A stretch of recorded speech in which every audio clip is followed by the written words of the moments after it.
Cela fait maintenant de nombreuses années que j'explique que les nationalités administratives des pays d'Europe occidentale, et désormais cela dépasse même l'Europe occidentale, sont de plus en plus dévoyées et dévaluées.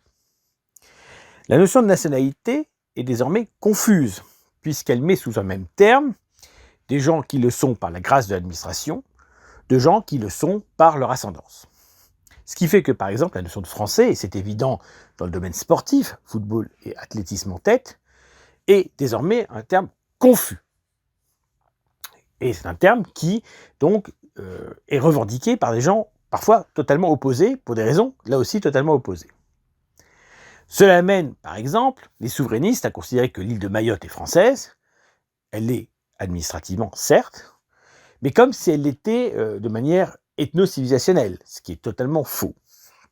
Et cette confusion, donc, on la trouve partout. C'est bien pour cela que j'ai introduit la notion de nationalité européenne, définie par l'ascendance, et qui ne raisonne pas en fonction des nationalités actuelles des États. L'idée, c'est une table rase juridique, donc c'est la mise en place d'une nationalité objective, saine, qui n'est pas dévaluée et dévoyée, elle. Et qui repose sur un critère simple, c'est l'enracinement, c'est-à-dire ce que j'appelle l'ancienneté de présence, et qui est beaucoup plus signifiante que toute notion administrative. Il faut en effet que la notion de nationalité européenne corresponde à l'idée d'européanité.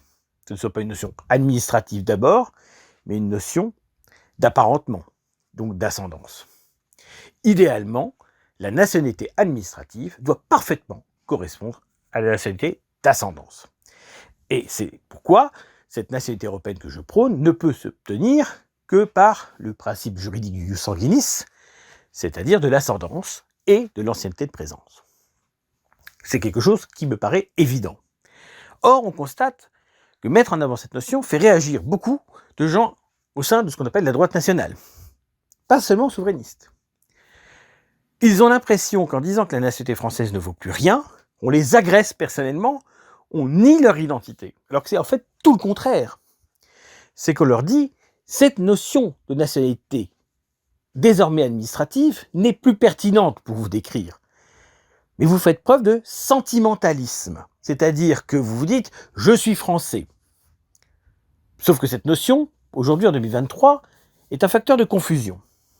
Vous confondez votre identité d'ascendance avec une notion juridique et administrative. Et donc vous faites une erreur. Que vous sentiez une appartenance spécifique à cette terre, à cette langue, à cette culture, à cette tradition, tout cela est très bien. Mais ça n'a rien à voir. Et dans le cadre d'une Europe unie, par le principe de subsidiarité identitaire, de toute façon, ces notions charnelles, vous les conserverez.